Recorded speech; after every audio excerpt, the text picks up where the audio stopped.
Hello everyone, and welcome back to Sleep Theories. I know many of you tune into these videos to relax and drift off to sleep. Before we get started, I'd love to hear from you. Drop a comment letting us know where you're watching from and what time it is for you right now. And if you haven't already, don't forget to hit that subscribe button. Now, let's dive right into the video. For thousands of years, people have whispered about a lost civilization, an ancient world that was rich, powerful, and far more advanced than anything humanity has ever known.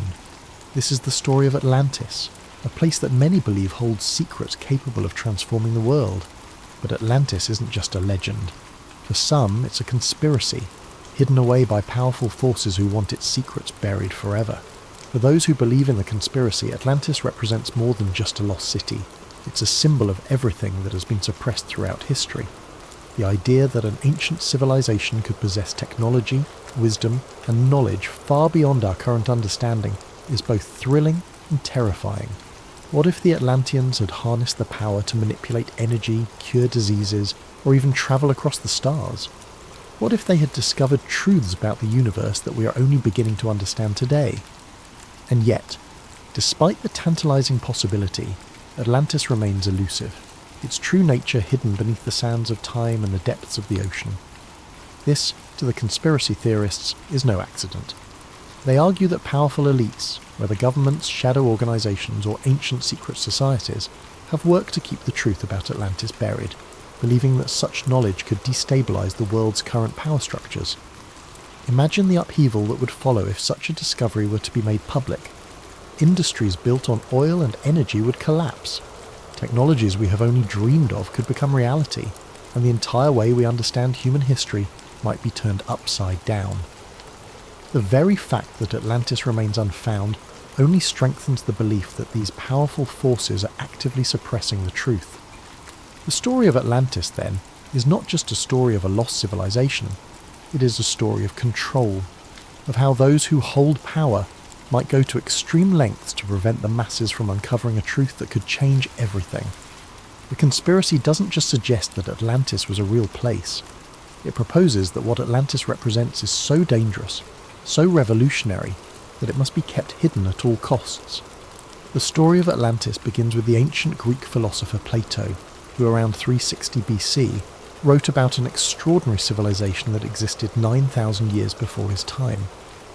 In his dialogues, Timaeus and Critias, Plato described Atlantis as a vast island empire beyond the Pillars of Hercules, the area we now know as the Strait of Gibraltar.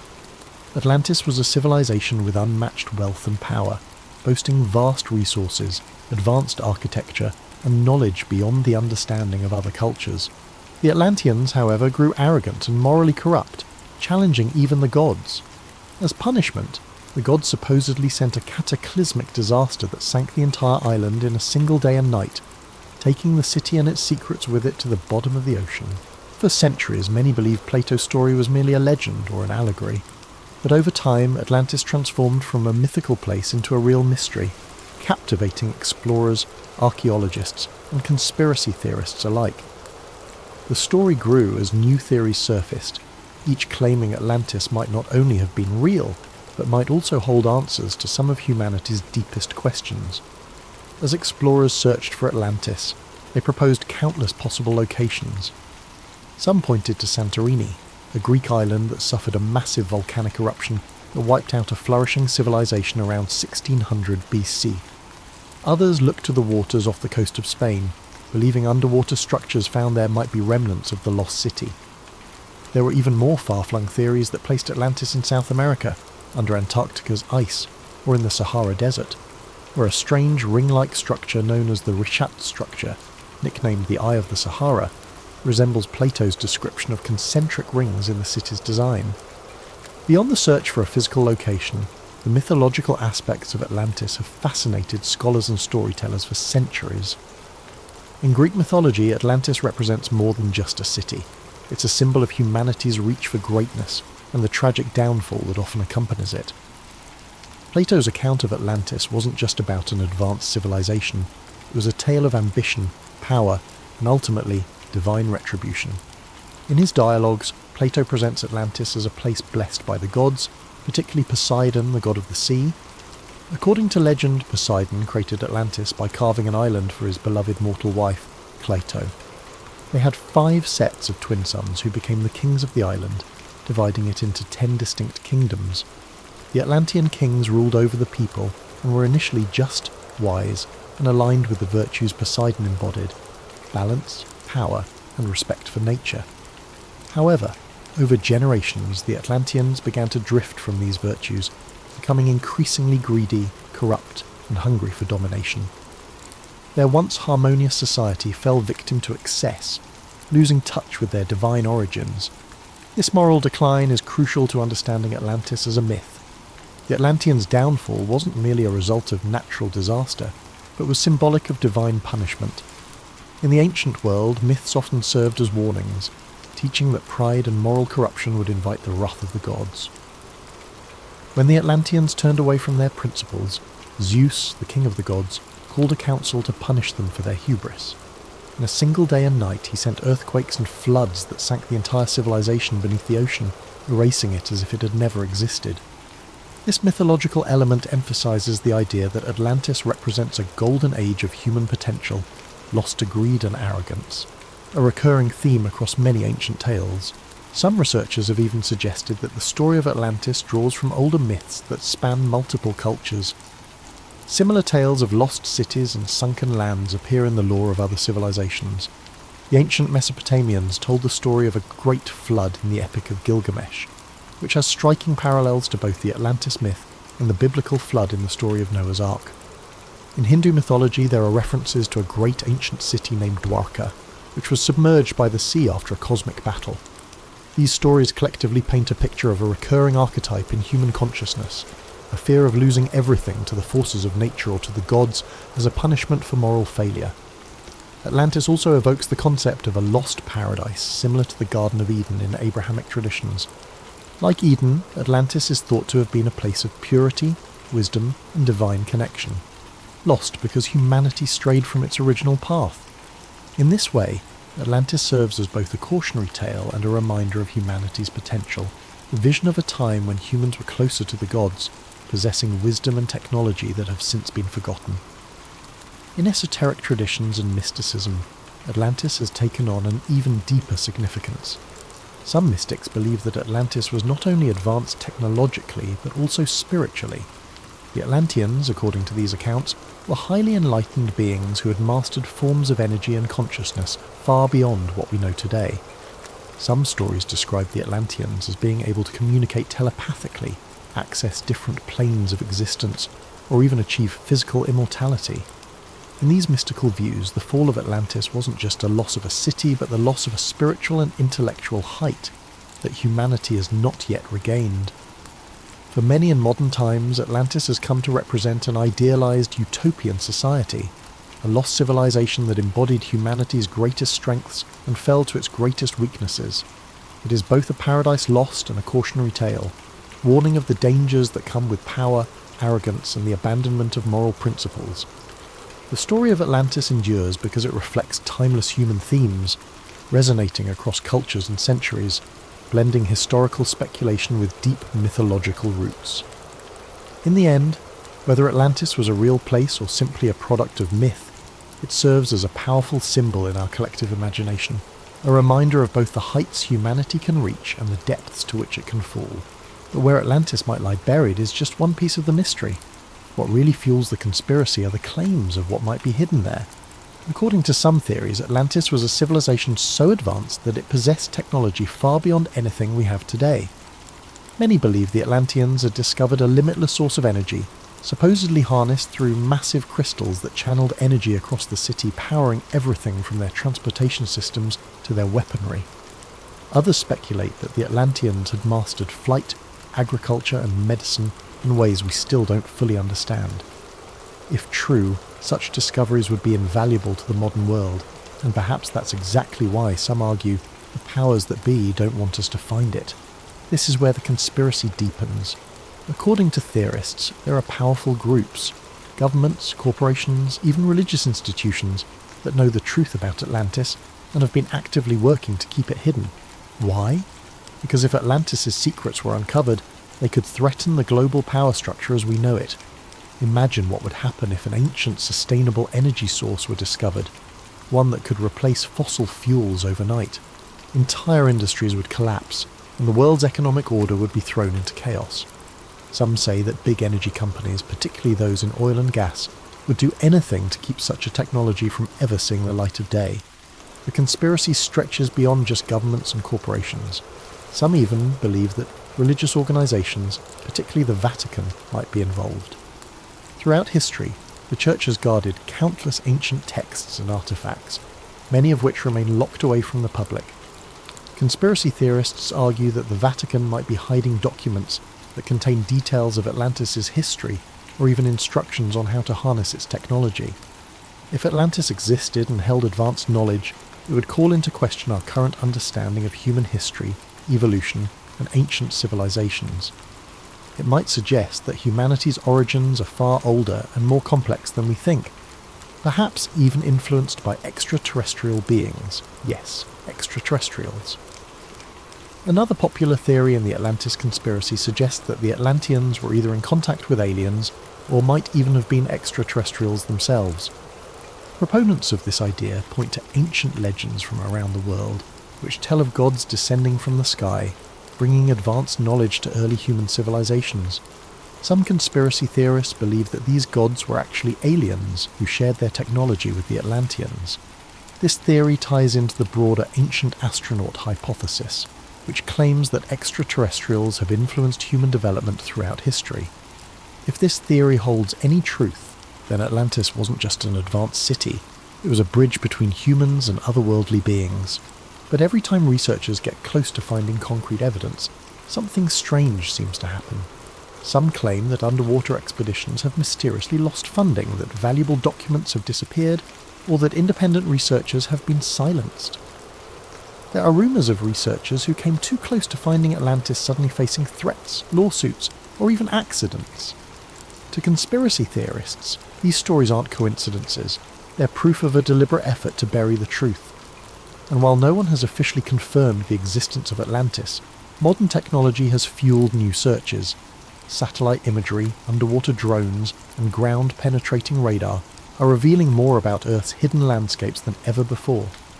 Some claim that ancient structures on the ocean floor could be remnants of Atlantis, though these findings remain unproven.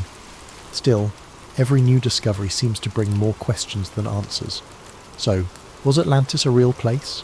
An advanced civilization that perished overnight, taking secrets of unimaginable power to the ocean floor? Or is it simply a myth? A story crafted by Plato to warn of the dangers of pride and hubris? For those who believe in the conspiracy, Atlantis is more than a cautionary tale. It's a hidden chapter in human history, one that's been intentionally erased. And the fact that we haven't found it yet doesn't discourage them. It only deepens their conviction that powerful forces want to keep Atlantis' secrets buried forever. Whether Atlantis is waiting to be discovered under the waves or forever lost to history, its legend endures. And as long as there are those who believe in its secrets, the hunt for Atlantis and the conspiracy theories surrounding it will continue. But perhaps what keeps the legend of Atlantis alive isn't just the mystery of whether it existed, it's the tantalizing hope of what it represents. Atlantis stirs something deep in the human psyche, a fascination with lost knowledge, untapped potential, and the possibility of an ancient civilization whose achievements could still reshape our understanding of the world today. For believers, Atlantis is not just a piece of ancient history, but a blueprint for humanity's potential, a lost paradise that, if found, could open doors to discoveries beyond our wildest dreams. Some conspiracy theorists even suggest that Atlantis' secrets could include revolutionary technologies that we have yet to rediscover, like the ability to harness limitless energy, profound medical knowledge that could extend human life, and scientific principles that could explain phenomena still unexplored. These theories weave Atlantis into modern discussions of everything from quantum mechanics to alternative energy sources, implying that a trove of Atlantean wisdom might lie buried beneath the waves, capable of catapulting humanity into a new golden age. If only it could be unearthed. And yet, for as many who yearn to find Atlantis, there are those who believe that powerful entities have gone to great lengths to keep it hidden. They argue that governments, secret societies, and powerful corporations have suppressed evidence of Atlantis to maintain control. To these believers, It's no coincidence that promising discoveries vanish or that funding for Atlantis research is mysteriously pulled. They believe that a world order dependent on fossil fuels, financial hierarchies, and centralized power would have everything to lose if Atlantis, and the technologies it may have possessed, were ever uncovered.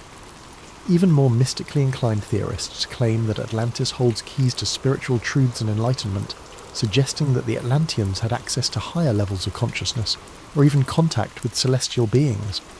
Some argue that Atlantis was a civilization that bridged humanity and the divine, with its knowledge guiding humans to higher planes of existence, until that knowledge was lost, either through human folly or deliberate erasure. For these believers, rediscovering Atlantis could mean reclaiming a path towards spiritual awakening, allowing humans to reconnect with an ancient divine understanding of the universe and our place within it. So as modern technology improves and underwater exploration pushes into new frontiers, the question remains, will we ever uncover the secrets of Atlantis? Is it possible that sonar scans or satellite imagery might someday reveal a submerged city, finally proving Atlantis was real? Or will it remain forever shrouded in mystery, protected by the ocean's depths and the weight of millennia? Perhaps it's this very elusiveness that keeps Atlantis alive in our imaginations. It's a riddle without an answer, a dream that remains tantalizingly out of reach. And as long as Atlantis remains unfound, its legend will continue to captivate, a story of both human aspiration and the dangers of ambition.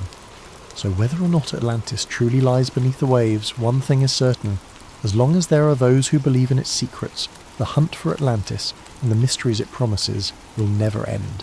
Dr. Emily Carter stared out at the vast, unbroken horizon of the Nevada desert. The heat shimmered above the ground, a mirage of distortion that seemed to dance in the distance. She adjusted her sunglasses, her gaze falling on the lone stretch of road ahead, leading toward the infamous Area 51. Her car, a dusty, battered sedan, sputtered under the strain of the desert heat. The engine growled as if it too wanted to stop.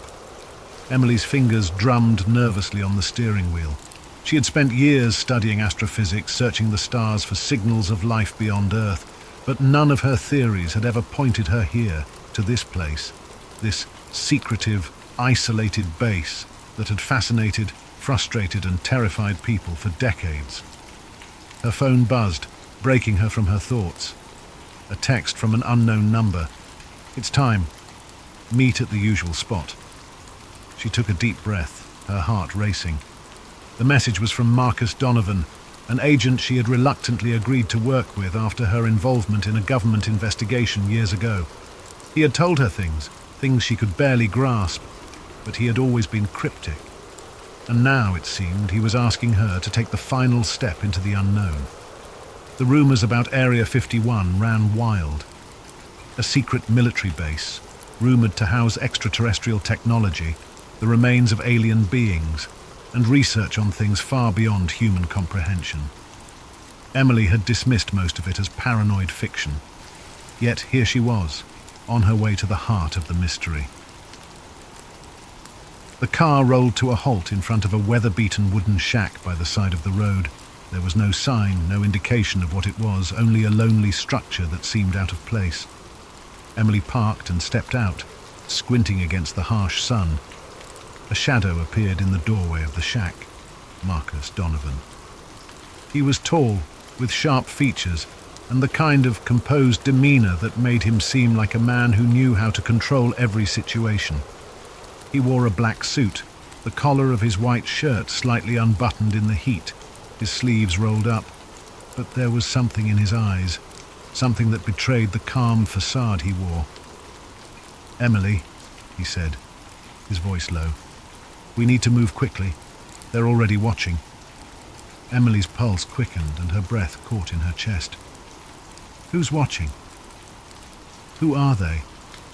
Marcus glanced around, as if ensuring they weren't being overheard, then nodded toward the distant hills. The ones who never stop. The ones who keep the truth hidden. Emily followed his gaze, her mind racing. For the first time in years, she felt the chill of fear creep up her spine. "What's really going on here, Marcus?" He turned and motioned for her to follow him into the shack. Inside it was dark and musty, with peeling walls and dusty furniture, but there was a faint hum of activity, a buzz that suggested something beyond the ordinary. "You're about to find out," Marcus said quietly. "It's all here, the answers you've been searching for, and the ones you might wish you hadn't found." The journey to Area 51 was not what Emily had expected.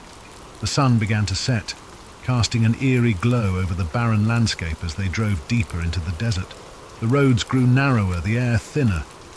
Emily tried to shake the sense of foreboding that had settled in her stomach, but it lingered like a weight. As they approached the base, Marcus finally spoke again, his voice low but steady. "I'm not going to lie to you, Emily. What you're about to see will change everything you know about the world. It's not just about aliens. It's about something far more dangerous." Emily frowned. "What do you mean? You're talking like this is bigger than UFOs and government cover-ups." Marcus hesitated, glancing over at her.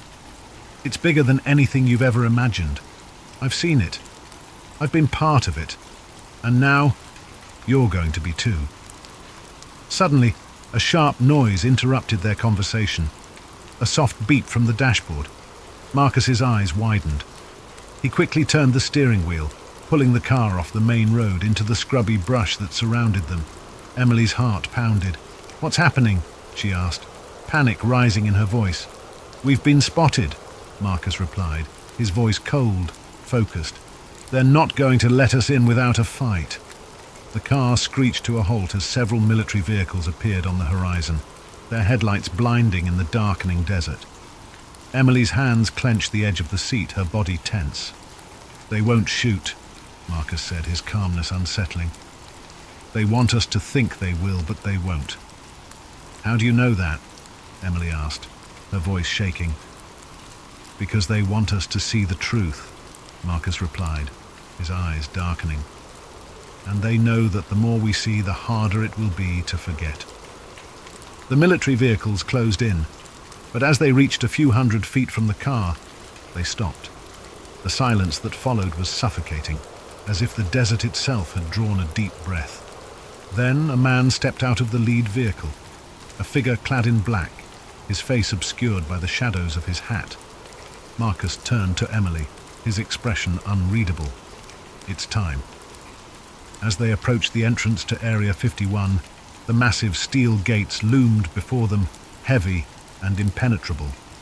Guards stood at attention, their eyes scanning the desert with an eerie precision. But Marcus walked up to the gate without hesitation, his hand raised, signaling for the guards to let them through. Emily hesitated, her mind swirling with disbelief. She had read all the reports, heard the wild stories, but none of it had prepared her for the feeling of stepping into this forbidden zone. "What are we going to see in there?" she whispered. Marcus didn't answer immediately. Instead, he looked at her with a knowing expression. "What you see and what you learn will be more than you can handle, but you have to choose, Emily. If you walk through that door, you can't unsee what's inside." The gate creaked as it slowly swung open, revealing the darkened expanse of Area 51 beyond. The base seemed to stretch out forever, an isolated world tucked away in the heart of the desert. Bright floodlights illuminated the towering structures in the distance, casting long, sharp shadows across the ground. Despite the presence of armed guards and military vehicles, there was an unsettling stillness about the place. Marcus led Emily through the gate without a word, his expression unreadable.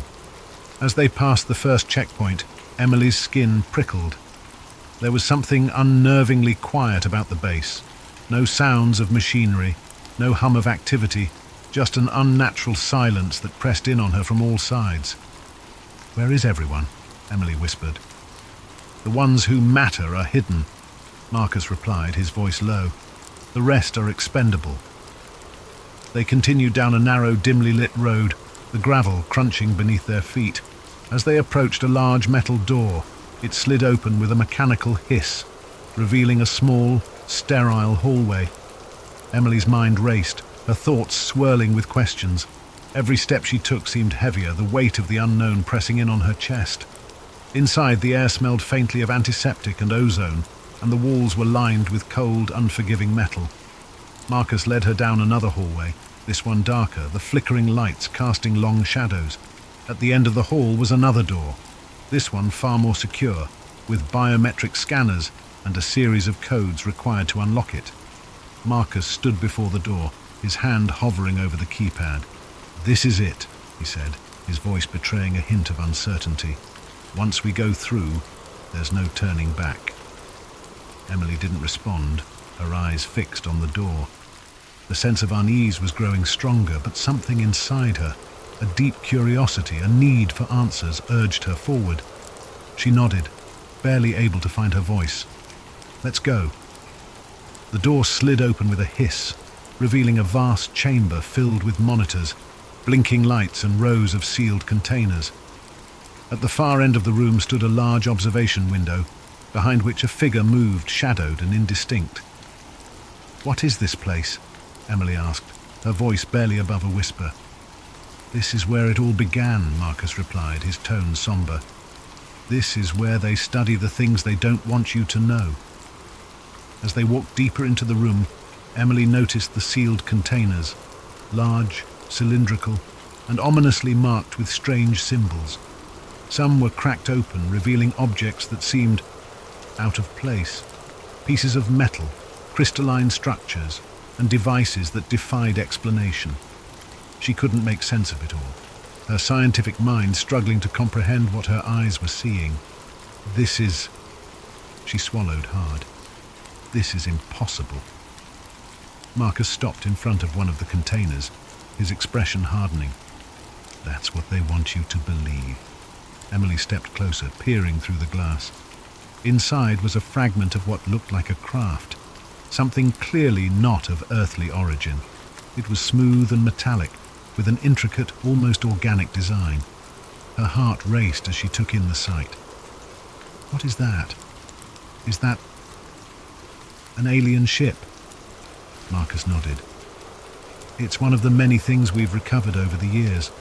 We've learned a lot from it. Too much, in fact, but not everything." Emily's eyes darted from one container to the next, her breath quickening. There were dozens of them, each holding something different.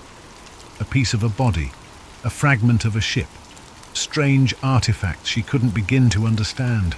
But the one thing that stood out above all the others was the object in the center of the room. It was a cube. The cube was encased in a transparent, airtight chamber, the surface of it glowing faintly with an otherworldly light. It seemed to hum, sending vibrations through the air. Emily felt an inexplicable pull toward it, a sense of wonder and dread intertwined. "Is that..." She couldn't finish the question. "That's the key," Marcus said, his voice quiet. "The one thing that can change everything." Emily stepped closer to the cube, her fingers itching to reach out, to touch it. But something stopped her. An unspoken warning in the air, a sense that even standing this close to it was dangerous. "What does it do?" Emily asked, her voice barely above a whisper. Marcus didn't answer immediately. Instead, he looked at her with a mixture of admiration and regret. "It's not something you can just understand. It's not from our world. It doesn't obey our laws of physics or logic. It communicates in ways we can't explain." Emily's eyes widened. "Communicates?" Marcus nodded. "It has a consciousness of its own. At least we think it does. We've been studying it for years, trying to unlock its secrets. But every time we get closer, the consequences get worse." "Consequences?" Emily asked, her heart pounding. "What kind of consequences?" Marcus hesitated, looking down at the floor. "The kind that make people disappear, the kind that change your perception of reality, and the kind that draw attention we don't want." Before Emily could respond, a loud alarm suddenly blared through the facility, its shrill sound cutting through the tense silence. Red lights flashed, casting an eerie glow over the room. Marcus's face turned pale, and he grabbed Emily's arm, pulling her toward the door. "They found us," he said, urgency creeping into his voice. "We need to go now." "What's happening?" Emily demanded, struggling to keep pace as Marcus pulled her down the hallway. "There's no time to explain," Marcus replied, his voice tight. "They know we're here. They're going to shut everything down." As they ran through the labyrinth of hallways, the sound of footsteps echoed behind them, heavy, deliberate, and closing in fast. Emily's mind raced, trying to make sense of it all. What had she just seen? What was the cube? And who were they? Marcus led her to a set of stairs down into a lower level. The air grew colder as they descended, and the alarms grew louder, more frantic. When they reached the bottom, Marcus stopped, pressing his hand against the wall. A hidden door slid open, revealing a small, dimly lit room. Inside was a control panel, humming with activity. "This is it," Marcus said, his voice steady but with a touch of finality. "This is where we end it."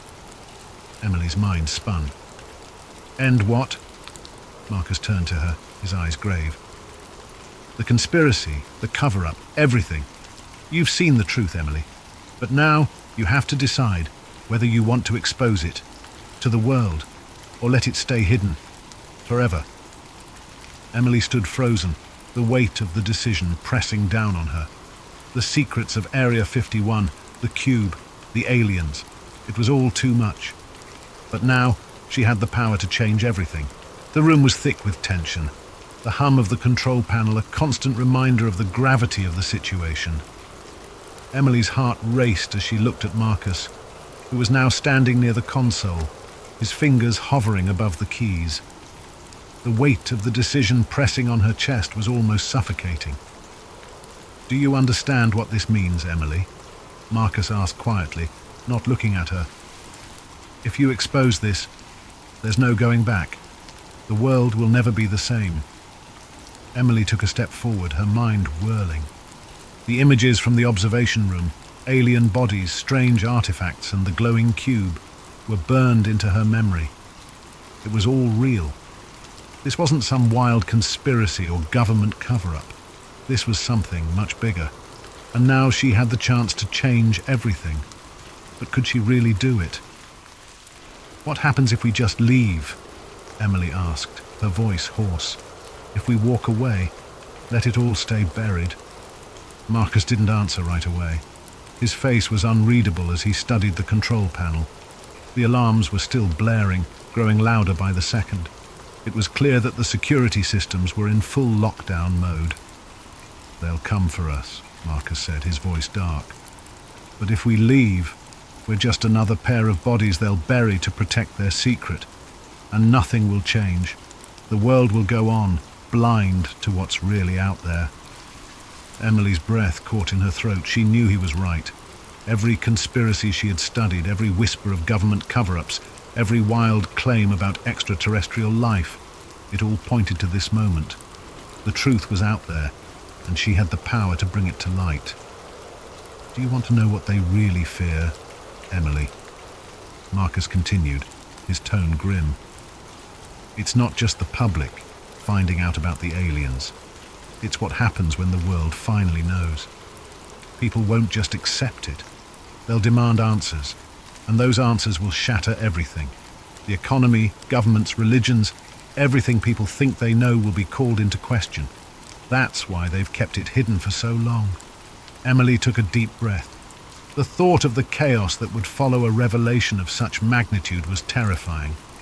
But it also felt like a weight had been lifted from her shoulders. The truth had to come out. People deserved to know. But the cube. Her eyes darted to the chamber across the room, still glowing faintly. She remembered the hum, the strange pull it had on her, as if it were calling to her, asking her to understand. There was more to this than just aliens or technology. There was something else, something deeper.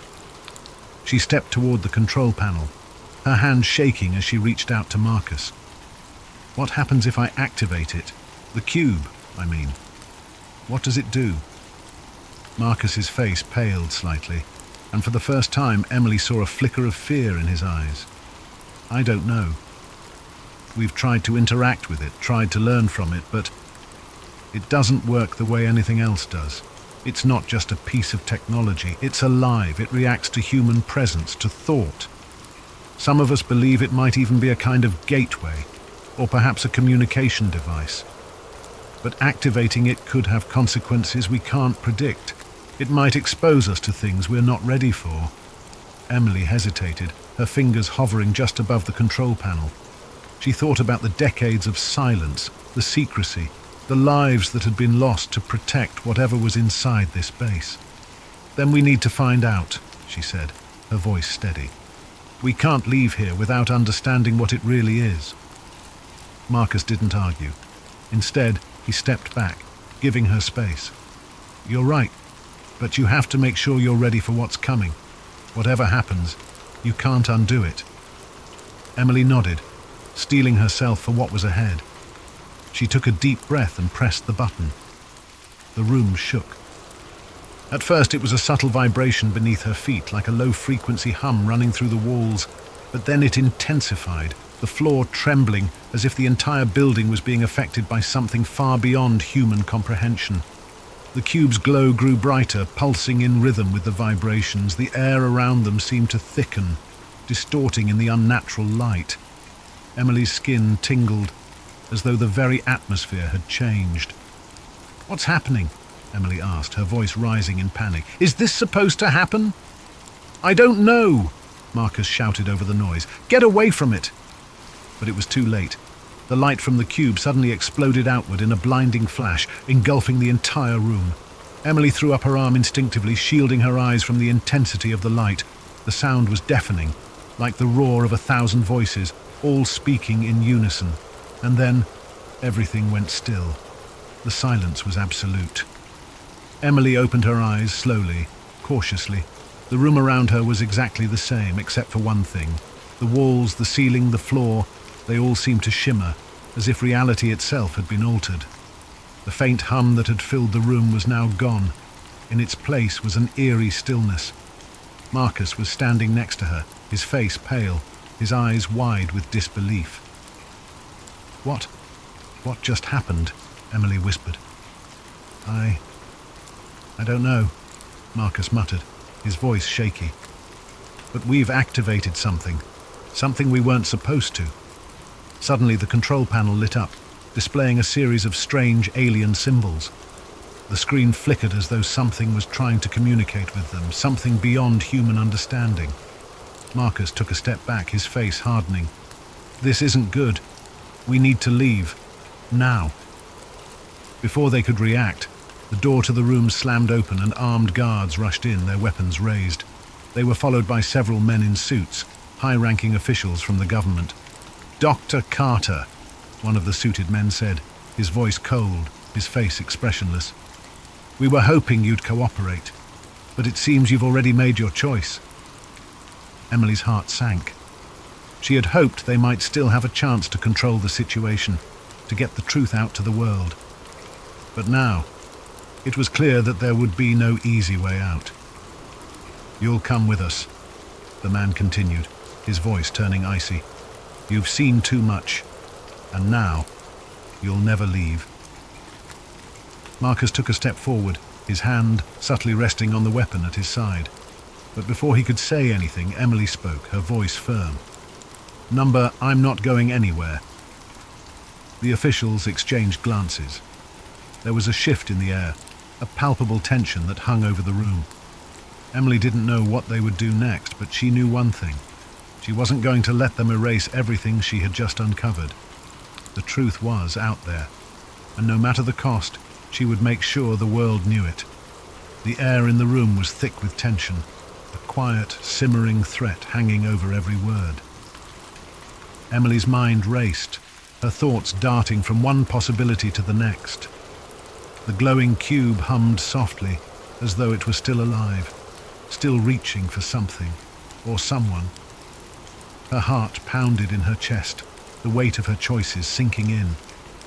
The government was here, and they weren't going to let her go easily. The suited man who had spoken before stepped forward, his cold eyes locking onto hers. He was tall, with dark, slicked-back hair and a face that betrayed no emotion. Behind him, the guards held their weapons at the ready, their fingers twitching toward the triggers. "I don't know what you're dealing with, Dr. Carter," the man said, his voice smooth yet filled with an unspoken threat. "You've activated something you cannot control, something that was never meant to be touched by human hands." Emily stood her ground, her mind spinning, but her resolve hardening with every passing second. "What is it? What is the cube? What does it do?" The man's lips curled into a thin, humorless smile. "You wouldn't understand. No one could. But that doesn't matter anymore. The damage is done. Now we have to clean up your mess." Marcus moved slightly behind her, his hand still hovering near his sidearm, but he didn't make a move. Emily could feel the tension radiating off him, but he didn't seem ready to fight. Not yet, anyway. The suited man raised his hand, signaling to the guards to lower their weapons. "We're not here to kill you, Doctor Carter. Not yet, anyway. We're here to take you to a more secure location." "Secure location," Emily repeated, her voice rising with disbelief. "You mean a prison?" The man's expression remained impassive. "You've seen too much, and you've exposed the cube. Now, there are forces at play that neither of us can control. We need to understand what it's doing, and you're the only one who can help us." Marcus spoke up, his voice low but filled with venom. "You think you can control it? After everything we've learned, you have no idea what it's capable of." The man's eyes flicked toward Marcus, a glimmer of irritation crossing his face. "We don't need your assistance, Mr. Donovan. We've been handling these matters far longer than you've been alive." Emily stepped forward, her gaze unwavering. "You're lying," she said. "You're hiding the truth. All of this, every last bit of it, it's been a cover-up. You're afraid of the power of that cube, and you want to suppress it, bury it before it exposes everything." The suited man's eyes narrowed, his jaw tightening. He didn't respond immediately, but the threat in the air grew heavier.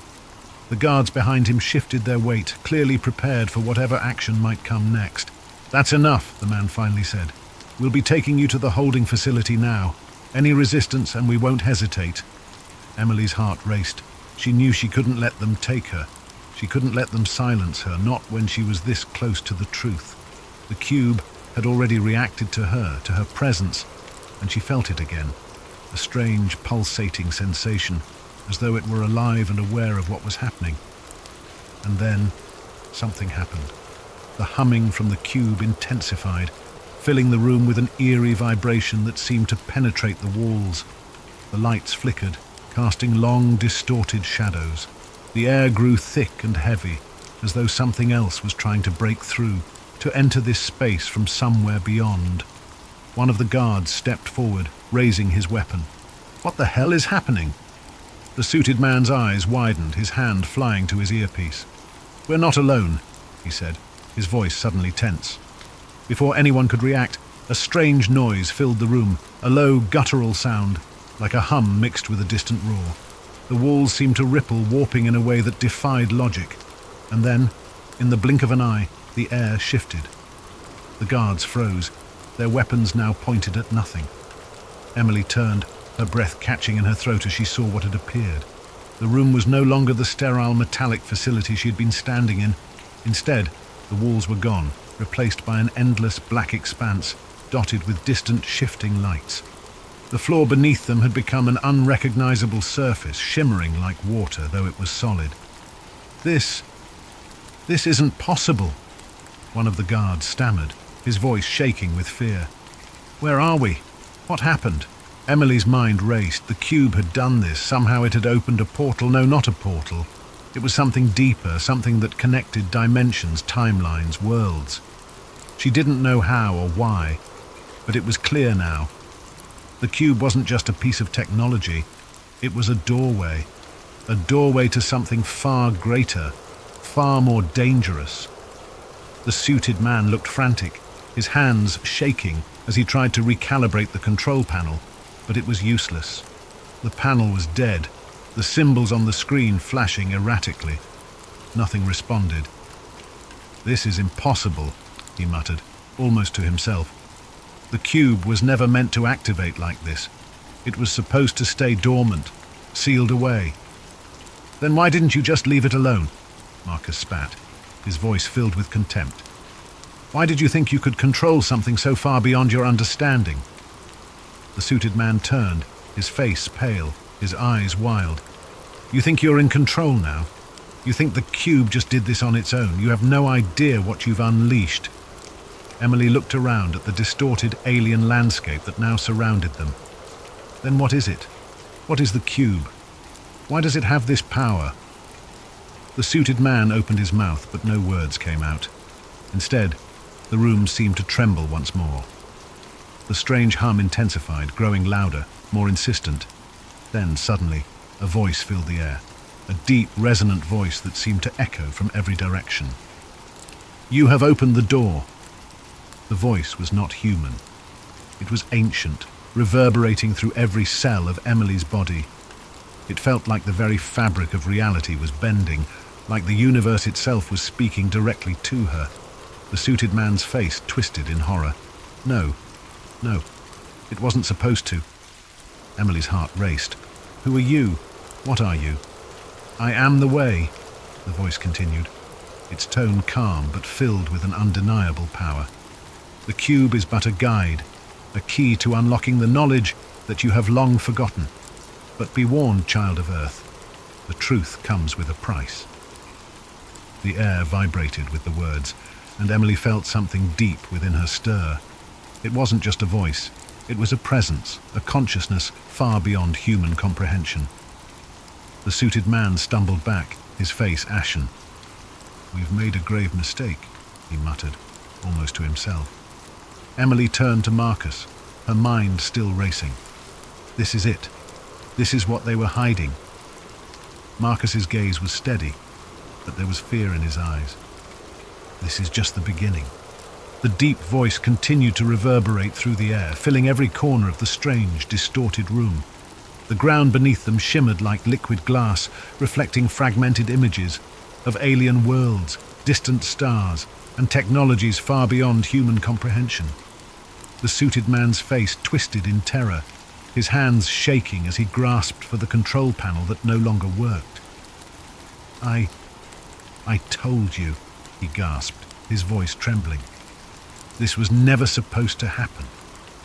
Emily turned to Marcus, her mind racing, her body humming with the energy that filled the room.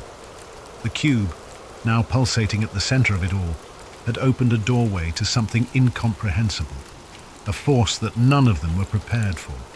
But now the truth was undeniable. The government had been hiding something far more dangerous than they'd ever let on. We have to stop it, Emily said, her voice low, steady. Whatever it is, it can't be allowed to go further. Marcus looked at her, his expression serious. Stopping it won't be easy. The cube didn't just open a door. It's connected us to something much older than this planet. We've awakened something, and it doesn't want to go back to sleep. Before Emily could respond, the voice spoke again, louder, more commanding. The time of secrets has ended. The gate is open, and the old ones shall return. The air seemed to crackle with energy, and a deep, unsettling hum vibrated through the room as the ground beneath them began to tremble. The once solid walls now seemed to ripple, as though reality itself was beginning to fold in on itself. Emily felt a pull, something powerful, something ancient. She could sense it in the very air she breathed. The cube had unlocked something far greater than just knowledge. It had called forth an ancient force, a cosmic intelligence that had watched over the universe for millennia. What are the old ones? Emily whispered, her voice thick with awe and fear. The voice answered, but this time it seemed to come from within her own mind. The old ones are the guardians of the universal truth. We watched as your species took its first steps into the stars, and now we return to guide you. The choice is yours, to join us in the rebirth of a new era, or to perish in the echoes of your own ignorance.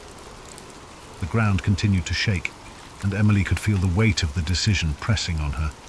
The truth was there, waiting to be revealed, a truth that could change everything about how humanity viewed its place in the universe. The power of the cube, The presence of the old ones, it was all connected, but at what cost? The suited man, now visibly broken, collapsed to his knees. "No, we didn't understand," he sobbed. "We never knew what it would truly mean. We thought we could control it." The cube's light grew even brighter, and Emily knew time was running out. She turned to Marcus, who had remained eerily calm despite the chaos. "Marcus, we have to make a decision. Right now," she said, her voice steady despite the fear gnawing at her. "The truth is here, but do we expose it? Do we let the world know what's really out there?" Marcus stared at the cube, his face shadowed with the weight of the moment. "We can't unsee it," he said softly. "The truth is already out there, Emily. But whether the world is ready for it, that's another question." The ground trembled again, and the voice spoke once more urgent this time. "The gateway is closing. The choice must be made now." Emily took a deep breath, her hands shaking. She knew what had to be done. The world couldn't stay in the dark forever. Humanity needed to understand its place in the grand scheme of things, even if it meant the collapse of everything they knew. She stepped forward closer to the cube, feeling its energy surge through her. "We have to reveal it," she said firmly. "We can't let them hide it anymore. The world deserves to know the truth. The old ones, they're offering something beyond our understanding. But they're also giving us the choice to change, to evolve." She turned toward the suited man, who was still kneeling on the ground, his face filled with desperation. "You have to help us," she said. "The world is about to change, and you can't stop it. All you can do now is help us share it." The man looked up, his face filled with a mixture of fear, regret, and awe. He knew the truth now, and there was no turning back. But as Emily moved to activate the final sequence, the cube pulsed once more, its energy crackling violently. She hesitated, sensing something was wrong. A loud, screeching noise filled the room, followed by a flash of light that blinded them all. When the light finally faded, everything was still. The room was back to its original state. Its walls, floors, and lights were all exactly as they had been when they first entered. But something had changed. The energy in the air felt different, heavier, charged with a sense of finality. Marcus stepped forward, glancing around. What just happened? Where did it go? Emily felt a cold shiver run down her spine. The cube was gone, and in its place there was a single, simple message on the control panel. "The truth has been set in motion. There is no going back." The voice of the old ones had fallen silent, but its presence still lingered in the air, as though they were watching, waiting. Emily knew that whatever happened next, the world would never be the same. The truth about the cube, about the forces beyond their comprehension, had been set in motion. Humanity was on the cusp of something far greater than they could have ever imagined, but the price had already been paid, and now the future would unfold, whether they were ready for it or not. Ethan didn't remember a time in his life when he didn't feel out of place. Growing up, he was the quiet kid, the one who sat in the corner of the classroom with his nose buried in a book or staring out the window, wondering if there was something more beyond the confines of the world he knew. While his friends grew excited about parties, clubs, and futures mapped out in clean, predictable lines, Ethan felt only a creeping dread, an unshakable feeling that something was missing. He'd often felt like he was standing at the edge of something vast, a place beyond his understanding, and he'd wondered if he might accidentally stumble into it one day. His life had been ordinary, perhaps too ordinary, and sometimes he thought that was the scariest thing of all. He spent most of his free time chasing stories and curiosities, unexplained mysteries, urban legends, and tales of things that couldn't be. The Backrooms was one of his favourites. He first read about it on a forum late one night, an innocuous post titled, "If you're not careful, you might slip between the cracks in the water into the back rooms." The premise was simple, terrifying. The back rooms were a hidden dimension, an endless maze of empty, yellowed rooms, a place you could fall into if you weren't careful, disappearing from the world as you knew it. The idea left him with a chill that lingered long after he'd closed his laptop. To some part of Ethan, the back rooms didn't just sound like a horror story. They sounded like something real, a hidden layer of reality lurking just beneath the surface, waiting for the right or wrong person to find it. He even dreamed about it sometimes. His curiosity deepened into a quiet obsession, and he'd spend hours researching theories, reading accounts from people who claimed to have seen glimpses of it or felt its strange pull in the periphery of their lives. This fascination made him feel alive, but it also made him reckless. He began to wonder what it would feel like to slip between the cracks himself, to see if a place like the back rooms could really exist. He'd explore abandoned buildings on weekends, walk the quiet, empty halls of his university late at night, always searching for something just out of reach. It became his ritual, a strange comfort that filled the gap he couldn't explain, that constant need to find something beyond the mundane. It was a normal Thursday afternoon, and Ethan was on his way home from a late night of studying in the library. He was tired, his head aching from hours of staring at his laptop screen. His thoughts were muddled as he waited for the elevator to take him down to the parking lot. When the doors finally slid open, he stepped inside, pressed the button for the ground floor and closed his eyes, leaning against the wall for a moment. That was when it happened. With a sharp jolt, the elevator stopped, sending a shock through Ethan's body and jolting him upright. He opened his eyes, blinking in confusion, but there were no lights, no numbers indicating what floor he was on. Only a dim, sickly yellow glow filtered through the tiny window in the elevator door. Confused, he pressed the door open button, hoping to see something familiar. The doors shuddered open with a creak, revealing a room, not the parking lot, not even the dimly lit hallway of his university building. Just an empty room with faded, peeling wallpaper and harsh fluorescent lights buzzing overhead. Ethan hesitated, peering out into the strange expanse. The wallpaper was an ugly, sickly yellow, dotted with tiny, unrecognisable stains, and the floor was covered in cheap industrial-grade carpet that looked damp in places. The hum of the lights seemed louder out here, a grating drone that wormed its way into his skull. He felt his stomach churn, a deep primal unease settling over him. Taking a deep breath, he stepped out of the elevator. The doors closed behind him with a loud clang, but when he turned around, the elevator was gone. Nothing but an empty wall stood where it had been. Panic started to creep in as he took a step back, then another. This can't be real, he whispered to himself. His voice sounded strange, swallowed by the space around him. He turned, looking around, but all he could see was a vast stretch of identical yellow-tinted rooms. There was no end in sight, only more walls, more corners leading into more of the same. He tried calling out, his voice echoing faintly, swallowed by the relentless hum of the lights. "Hello? Is anyone here?" Silence answered him, thick and oppressive. With no other option, he started to walk, hoping that if he went far enough he'd find an exit, or at least someone who could explain this bizarre place. His footsteps were muffled by the carpet, and the further he walked, the more the rooms seemed to blend together. Every corner, every turn looked exactly the same, an endless maze of empty, deserted spaces. After what felt like hours of wandering, Ethan's initial fear dulled into a kind of numb desperation. He began to feel disoriented, the sameness of the place eating away at his sense of time and direction. His throat felt dry, and he realised he hadn't seen any signs of water, food, or even another living soul.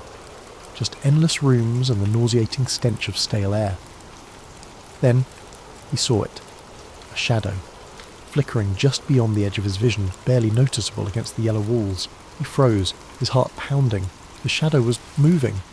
"Hello," he called out again, his voice cracking. "Is someone there?" The shadow darted out of view, slipping around a corner before he could get a good look at it. His instinct was to run, to get as far away from that shadow as possible, but something compelled him forward. A morbid curiosity mingled with the faint hope of finding another human being in this nightmare. He crept forward, rounding the corner, but the shadow was gone. He continued down the hallway, the humming lights above creating a strange hypnotic rhythm that made his thoughts feel hazy and slow. Just as he was about to turn back, he heard a sound. It was faint, almost like a soft shuffling, as if something was dragging across the carpet. He held his breath, his heart hammering as he strained to hear.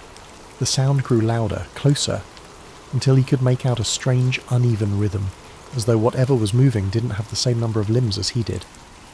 He turned to face the direction of the noise, his eyes wide with terror.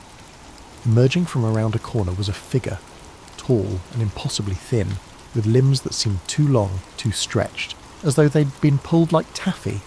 Its skin was pale, almost translucent, and its eyes were wide and empty, two hollow sockets that seemed to drink in the dim light around them. Its mouth stretched into a grotesque, gaping grin, filled with rows of needle-like teeth. Ethan stumbled back, his hand flying to his mouth to stifle a scream. The creature tilted its head, studying him with an unnervingly calm curiosity, as if it were examining a particularly interesting bug.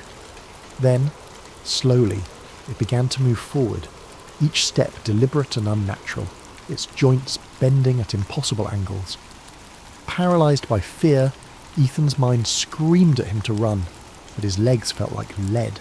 The creature was only a few feet away now, its twisted form looming over him, filling the space with an overwhelming sense of dread. Finally, his survival instincts kicked in, and he spun on his heel, sprinting back the way he'd come. He could hear it behind him, that terrible shuffling sound as it followed, closing in with an eerie persistence.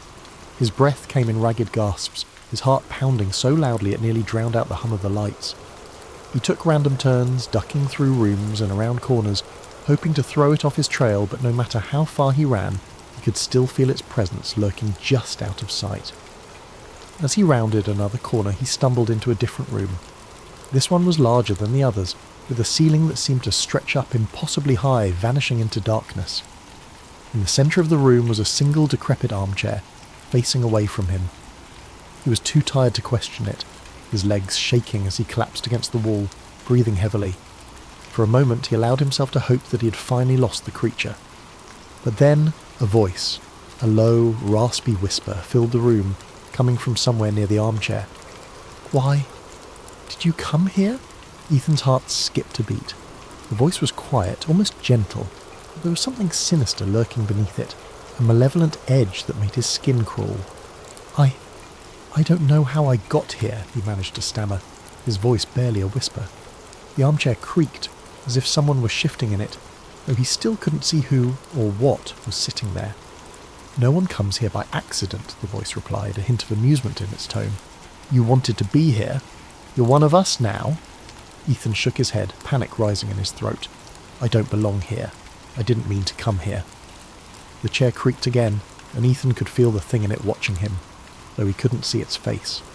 The oppressive silence seemed to press in on him, as if the walls themselves were leaning closer, eager to hear what he had to say. "You belong here now," the voice continued, a strange warmth in its tone, like a parent soothing the frightened child. "The back rooms have chosen you. There's no way out." As the words sank in, Ethan felt a cold, hollow emptiness fill his chest.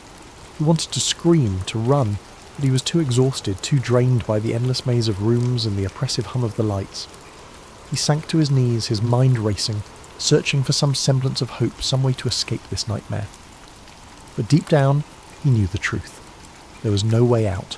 The back rooms were endless, a labyrinth of yellow walls and flickering lights, stretching on forever, trapping him in their suffocating embrace. The thing in the armchair chuckled softly, a sound that echoed off the walls, filling the room with a dark, mocking joy. "Welcome home, Ethan," it whispered. And as the lights flickered above him, casting long shadows that seemed to close in from every corner, Ethan felt himself slipping away, the last fragments of his sanity dissolving into the hum of the fluorescent lights. He was home. After his harrowing escape from the back rooms, Ethan struggled to return to his normal life. He tried to convince himself that it had been a nightmare, the result of exhaustion and a wandering mind. But deep down, he knew the truth.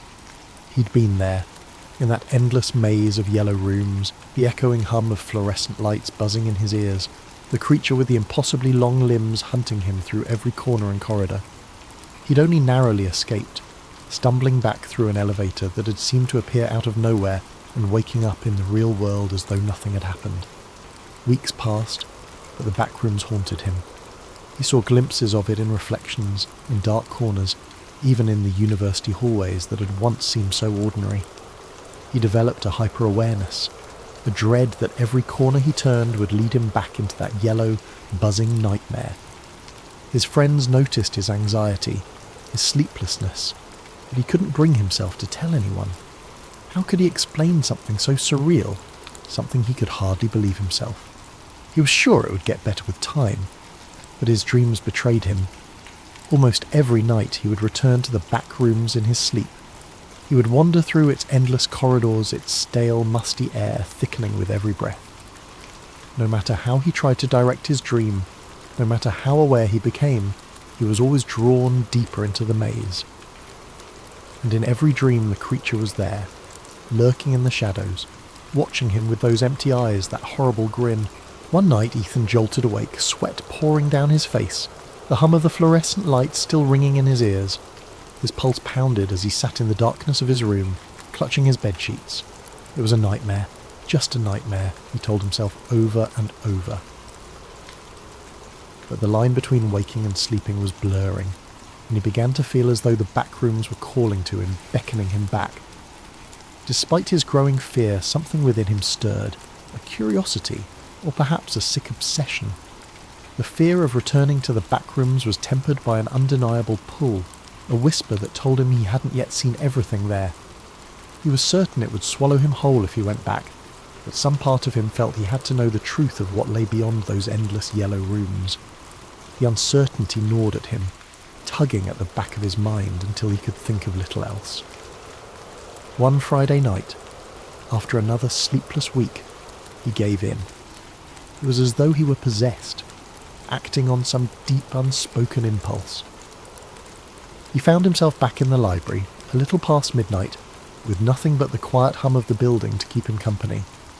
He rode the same elevator he'd taken the last time, pressing the ground floor button, feeling the jolt as the elevator began its descent. But this time, there was no jolt to stop him. The elevator smoothly reached the ground floor, and the doors slid open to reveal the quiet university lobby. Disappointed and relieved in equal measure, he let out a shaky laugh. He'd been foolish, he thought, to believe the back rooms could be summoned by something so simple. As he stepped out of the elevator, he froze. The lobby looked different. The lights were dimmer, the walls slightly yellowed, and an odd damp smell hung in the air. Slowly, his heart sinking, he turned to look behind him. The elevator doors were still open, but there was no lobby beyond them. Only the familiar yellow-tinted wallpaper, the buzz of the fluorescent lights, and that endless carpeted expanse stretching into oblivion. Ethan felt a wave of nausea wash over him. He was back. Taking a deep breath, he steeled himself. This time, he wouldn't panic. He would stay calm, map out a path, and find his way out. He'd done it once, and he could do it again. But as he started to walk, he noticed subtle differences. The rooms felt darker, the smell stronger, almost like mildew mixed with something metallic. And the buzzing was louder, a harsh, grating sound that rattled in his skull. He wandered through the hallways, taking mental notes of every turn, every detail he could remember. But the back rooms seemed to shift around him, subtly changing with each step, making it impossible to find his way back. And soon enough, he began to hear the faint, shuffling footsteps he dreaded. The creature was here again.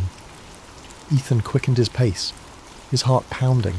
The footsteps followed him, echoing in sync with his own. He glanced over his shoulder, catching a glimpse of its grotesque, elongated form rounding a corner, moving with a horrible, jerking grace. He forced himself to keep calm, his mind racing as he tried to think of a way to escape. Room after room he searched for a way out, for any clue that could guide him. But the rooms seemed different this time, as if they were trying to trap him. The walls seemed to close in on him, narrowing with every turn, the air growing thick and stagnant. The creature's footsteps grew louder, closer, and Ethan knew he couldn't keep running forever. Finally, he stumbled into a room that looked different. A wide, empty space with a single door at the far end, something he hadn't seen before. With no other choice, he sprinted for it, throwing himself through the door just as he heard the creature behind him, its horrible breathing echoing in his ears. He shut the door, his back pressed against it as he gasped for breath. The room he'd entered was dimly lit, quieter, the buzzing sound fading to a low hum.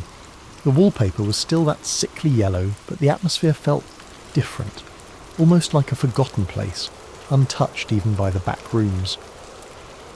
In the centre of the room was a large rusted metal door, unlike anything he'd seen in his previous visits. With a surge of hope, he moved towards it, gripping the cold handle. He pulled and the door swung open, revealing a dark, narrow passage. He didn't hesitate. He stepped inside, the door closing with a heavy thud behind him. The passage stretched on, the air growing colder, the walls narrowing until he could barely fit through. He squeezed his way down the hallway, his hands brushing against rough, uneven walls, and as he moved he noticed something strange. The buzzing of the fluorescent lights was gone, replaced by an eerie silence, broken only by the faint drip of water echoing somewhere in the distance. He kept moving forward, the passage twisting and turning in unpredictable ways. The deeper he went, the darker it became, until he was stumbling blindly, feeling his way along the walls. His sense of direction was gone. He was deep within the back rooms, deeper than he'd ever been before, in a place that felt hidden, even from the horrors he'd already encountered. Finally, he saw a faint glimmer of light ahead. Desperate, he hurried toward it, his heart racing with hope. As he reached the end of the passage, he found himself standing before another door, this one old and weathered, with strange symbols etched into the wood. With trembling hands he opened it, stepping through into his room, his own bedroom, dimly lit by the first light of dawn.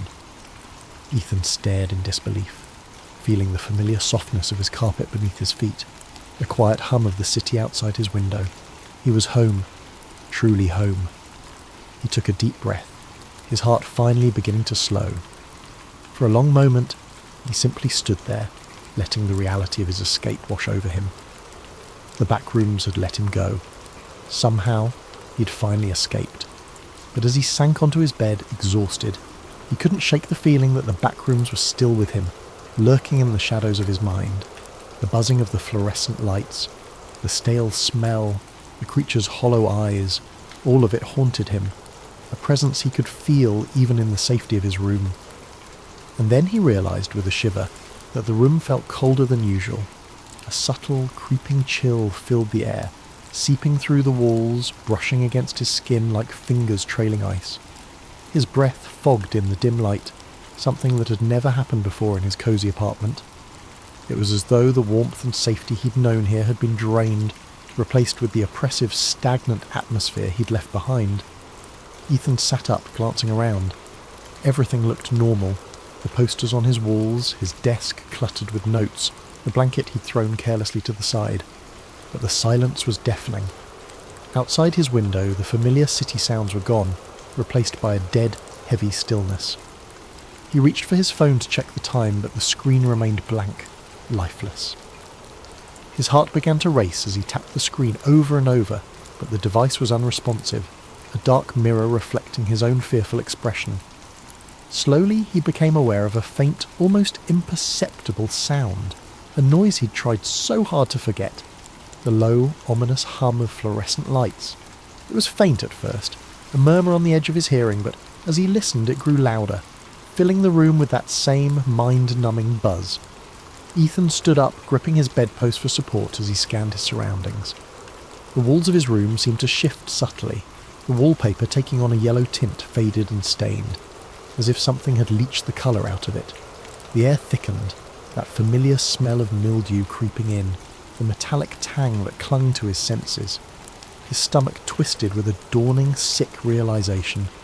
"No," he whispered, his voice trembling. "No, I got out. But the room only continued to change, morphing around him. His bed stretched longer, the carpet rippled into endless patches, the door faded from view, leaving nothing but an expanse of yellowed walls and buzzing lights. The familiar furnishings of his room vanished entirely, swallowed by the sickly expanse. As he backed up, his foot collided with something soft yet solid, a familiar thick patch of carpet. His heart dropped, and he turned, dread curling in his stomach. The backrooms had found him again, and this time, he feared, it would never let him go. Ellis James had been fascinated with birds for as long as he could remember. As a child, he'd spend hours perched on the windowsill of his family's modest suburban home, watching sparrows flit between the branches of the maple tree in their front yard. While other kids played video games or rode bikes, Ellis would lose himself in the delicate motions of wings and beaks, the way the tiny creatures seemed to exist in a world just slightly out of reach. His father, a quiet man with a love of nature, had been the one to introduce Ellis to birdwatching. Every Sunday morning the two would wake up before dawn and drive out to the nearby wetlands, binoculars in hand. Ellis could still remember the way the early light shimmered on the water, the air filled with the sharp calls of herons and the soft chirps of wrens. His father would point out each species, describing their habits and migrations with the kind of reverence most people reserved for gods. "Birds are freedom," his father once said. "They don't belong to anyone, they just are." When Ellis was 11, his father passed away suddenly, a heart attack stealing him away in the middle of the night. For weeks afterward, Ellis found himself retreating to their favourite birding spots, clutching his father's old field guide and straining to hear his voice in the rustling leaves. The birds became his solace, their songs filling the silence his father had left behind. As Ellis grew older, his passion for birds only deepened. He joined local bird-watching groups, attended conservation lectures, and devoured every book on ornithology he could find. He even toyed with the idea of becoming a wildlife biologist, though life had a way of steering him elsewhere. Instead, he ended up in a corporate job that paid the bills but left him yearning for the wild. Birdwatching remained his sanctuary. On weekends, he'd escape to parks and reserves, binoculars around his neck and notebook in his pocket. He found joy in the little things, the flash of red on a cardinal's wing, the looping call of a wood thrush. But in recent years, something had started to feel off. The birds seemed fewer, their songs quieter. Some of his favourite species hadn't shown up in the usual places, and he'd begun to notice strange patterns in their behaviour. He dismissed it at first, blaming climate change or urban expansion. Then came the conspiracy theory. At first, Ellis laughed it off like everyone else. Birds aren't real? Absurd. But the more he heard about it, the more it gnawed at him. The internet was flooded with memes and evidence. Everything from grainy videos of pigeons moving robotically to supposed whistleblowers claiming to have worked on secret avian surveillance projects. Ellis didn't want to believe it. Birds had been his constant, his connection to his father and to a world beyond human constraints. The idea that they could be something artificial, something controlled, was unthinkable. But all that changed the day he found the pigeon. But lately there was a shadow over his passion. The internet had exploded with a bizarre conspiracy theory. Birds aren't real. According to its adherents, the creatures he loved so much were government surveillance drones in disguise. It started as a joke, but over time more people seemed to believe it, or at least play along. Ellis hated it. He hated how people mocked his beloved pastime, how his social media feeds were flooded with memes of pigeons charging on power lines and seagulls with Wi-Fi signals. "You're chasing robots," his co-workers teased. He ignored them, as always, until the day he found the pigeon. It was a crisp autumn morning, and Ellis had set out early to his favourite park. The air was cool, and the trees were ablaze with reds and yellows. He was watching a flock of starlings dart across the sky, and something on the ground caught his eye. A bird, twitching unnaturally. Ellis crouched beside it. The pigeon's left wing was bent at an odd angle, and its head lolled slightly to the side. He reached out, murmuring softly, "Easy, little one. Let me help." But as his fingers brushed its feathers, something strange happened. The feathers felt wrong. Too smooth, too uniform. And when he pressed slightly, a panel on the pigeon's chest popped open, revealing a mess of tiny wires and blinking lights. Ellis jerked back, heart pounding. For a long moment he just stared at the creature. No, the thing. It wasn't alive. It wasn't even close. "What the—" he whispered, his voice lost in the rustling of leaves. The pigeon twitched again, and a tinny voice crackled from within it. "Unit 472 compromised. Dispatch retrieval team." Ellis scrambled to his feet, scanning the park. No one else was around. His mind raced. Was this some kind of prank? A toy? He picked up the bird, a robot, and shoved it into his backpack. He needed answers. His first thought was to take the mechanical pigeon to his friend Tara, a tech-savvy hacker who had a knack for dismantling gadgets. Tara lived in a cramped apartment filled with glowing monitors and half-built drones. When Ellis dumped the pigeon on her workbench, she raised an eyebrow. "What is this? Some kind of art project?" she asked, poking at the bird. "No," Ellis said, still breathless. "I found it in the park. It's not a bird, Tara. It's a machine." Tara leaned closer, her curiosity piqued. "Well, let's find out what it does." She pried the pigeon open further, exposing its internal components. Tiny cameras, a GPS module, and what looked like a transmitter. "Holy crap," Tara muttered. "This thing is loaded. It's like a miniature spy drone." Ellis's stomach churned. "You're telling me those conspiracy nuts were right? Birds really aren't real?" Tara shrugged. "Not all birds, obviously, but this is something else. I've never seen tech like this before." As Tara examined the pigeon, she uncovered a small logo etched onto one of the circuits, a stylized feather with the letters FT. "Feather Tech," she said aloud. "Ever heard of it?" Ellis shook his head. "Well, we're about to," Tara said, booting up her computer. After hours of digging, Tara uncovered a series of classified documents linked to Feather Tech. According to the files, the company had been contracted by the government decades ago to develop avian surveillance units to monitor urban areas discreetly. The program had started with pigeons and sparrows, expanding to other species over time. Ellis felt sick. How could this be real? How could no one have noticed? "People don't question what they don't want to see," Tara said, as if reading his thoughts. "It's perfect camouflage. Who looks twice at a pigeon?" But the files hinted at something even darker. FeatherTech wasn't just spying on people, it was collecting behavioural data, tracking movements, and even manipulating ecosystems by controlling the robotic birds. "They've replaced entire populations," Tara said. "I mean, there are still real birds out there, but not as many as you think. And the ones that are left, they're being pushed out by these machines." Ellis's hands curled into fists. "We have to stop this. People need to know the truth." Before they could act, a black van pulled up outside Tara's apartment. Men in suits poured out and a voice boomed through a loudspeaker. "Ellis, James and Tara Nguyen surrender the device immediately." Tara cursed. They must have tracked the pigeon's signal. The two of them grabbed the robotic bird and fled through the back alley. The chase was relentless, with drones buzzing overhead and agents cutting off every escape route. In a desperate move, Ellis and Tara ducked into the city's abandoned subway tunnels. There, in the dim light, they devised a plan. Expose FeatherTech by hacking into its central server and releasing the documents online. Breaking into the facility was no easy feat. Tara hacked security systems while Ellis navigated through halls filled with cages of robotic birds awaiting deployment. As alarms blared, they managed to upload the files to a public server, but not without a price. Tara was captured, her last words to Ellis ringing in his ears as the agents closed in. "Go! Finish it!" she had shouted, a defiant grin on her face even as they dragged her away. Ellis had barely escaped with the pigeon in hand, stumbling through the maze of FeatherTech's facility before slipping into the dark streets. He didn't stop running until he reached the safety of the city's outskirts, the weight of Tara's sacrifice pressing heavily on his chest. In the days that followed, the files they had uploaded spread like wildfire across the internet. The documents were damning, proof of decades of surveillance, manipulation and ecological interference. The public was outraged. News anchors dissected the revelations with grim faces.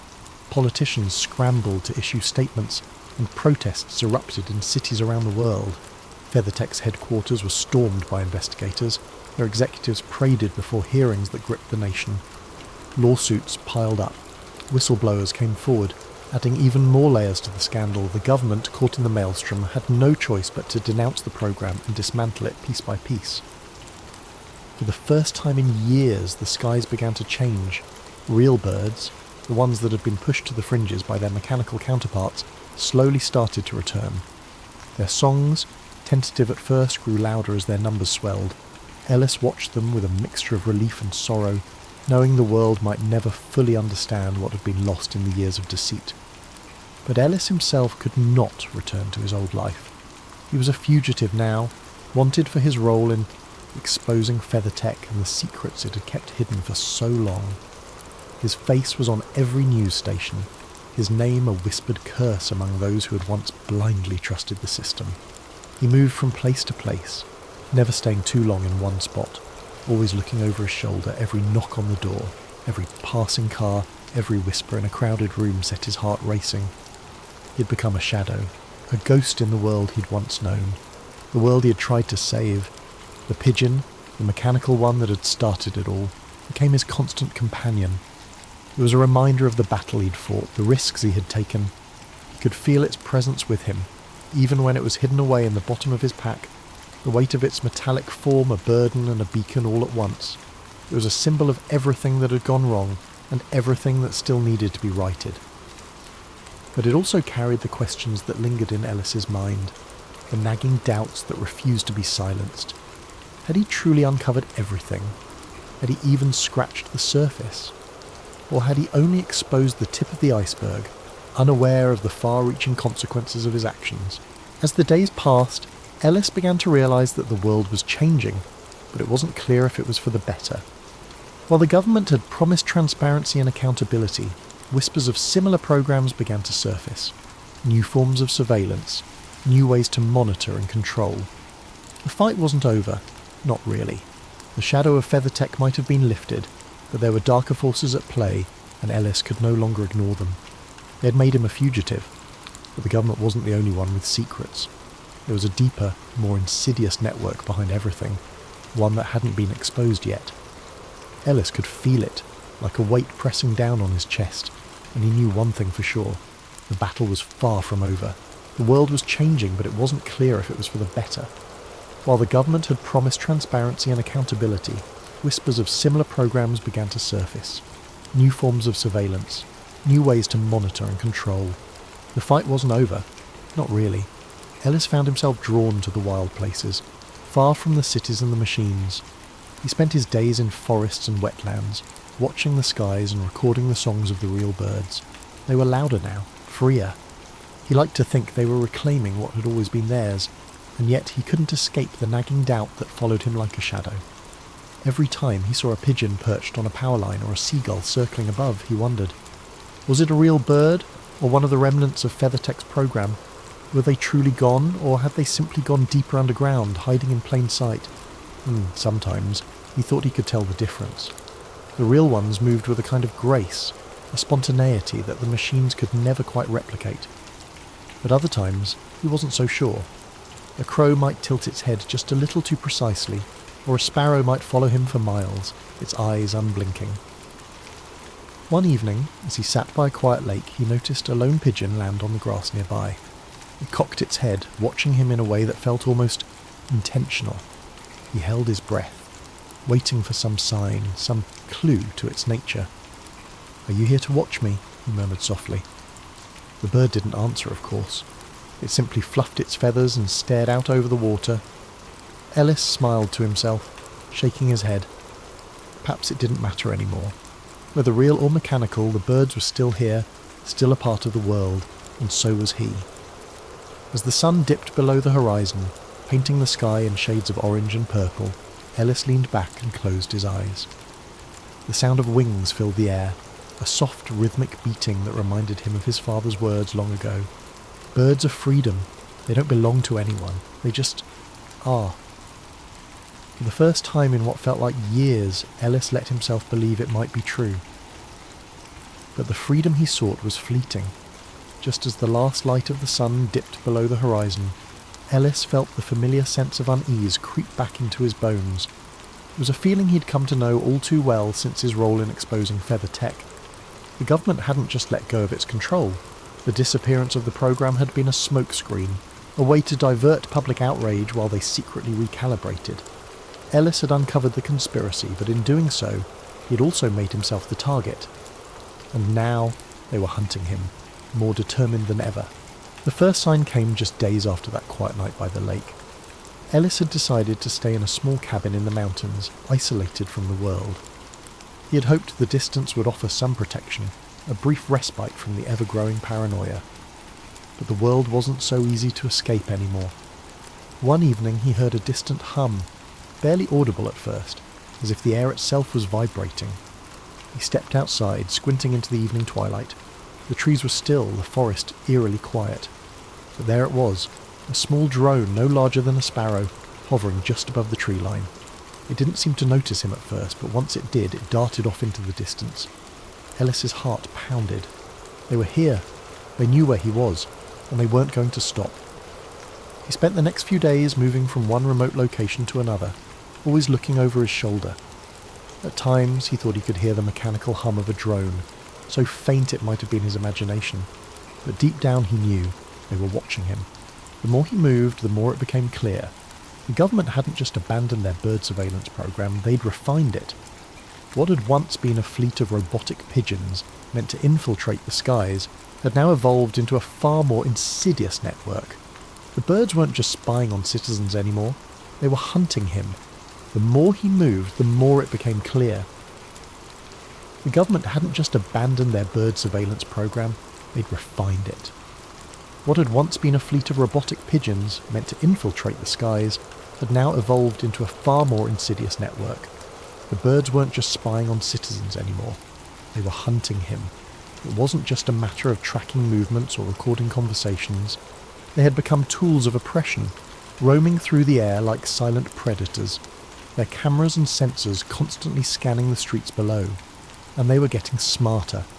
Ellis felt the weight of their presence, a constant shadow that lurked just beyond his line of sight. Everywhere he went, he saw them, perched on street lamps soaring overhead, or flitting through the trees in the park. Every rustle of wings seemed like an accusation, every chirp a warning. The birds had learned to mimic their natural counterparts perfectly, blending into the environment in ways that made them nearly impossible to distinguish from the real thing. But there was no mistaking the cold precision in their movements. They weren't just birds anymore. They were eyes, hundreds of eyes, watching, calculating, waiting for the perfect moment to strike. Ellis couldn't shake the feeling that he was being followed, tracked with a chilling accuracy that made the air itself feel oppressive. And the more he thought about it, the more he realised it wasn't just about surveillance anymore. The network was evolving, adapting, and the birds themselves were becoming the enforcers of a new, unseen order. They were everywhere, all-seeing and all-knowing, a living net that encircled the world. It was only a matter of time before they found him. He couldn't afford to stay in one place for long. Each time he thought he'd outsmarted them, they found him again. A flash of a camera lens from behind the trees, an unmarked van parked near a gas station. It was as though the walls of the world were closing in, as if no matter how far he ran, they would always know where he was. It didn't take long for Ellis to realise that these mechanical birds weren't just spies. They were tools, trained to follow, to listen, and to report back. The very creatures he'd once revered, that had led him to the truth, were now the instruments of his undoing. He had exposed the lie, and now they were determined to silence him, to erase the knowledge he had spread to the public. One night, while camping in a remote valley, Ellis heard the unmistakable sound of rustling in the trees. He froze, his breath catching in his throat. The forest was unnervingly still, too still.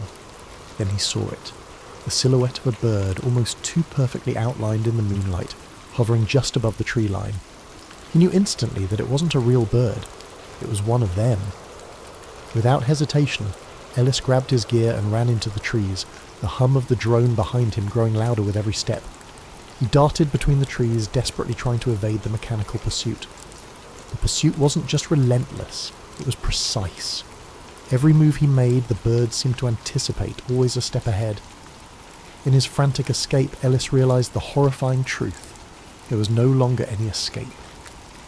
The government wasn't just trying to catch him. They were using the very creatures he had once fought for to track him down. The birds, once symbols of freedom, had become his jailers. What had started as an insidious surveillance program had now morphed into a living, breathing trap. They were everywhere. The chirp of a sparrow, the flap of a raven's wings. It was all part of the net closing in around him. No matter where he ran, the mechanical birds were always a few steps behind, always watching, always listening. His every move was known before he made it. It didn't matter how deep into the wilderness he ventured, how many back roads he took, or how far he tried to hide. They were part of the landscape now, part of the world he had once cherished. The birds, once free, had been turned into hunters, and he was their prey. The forest no longer felt like a refuge. It felt like a cage with no doors.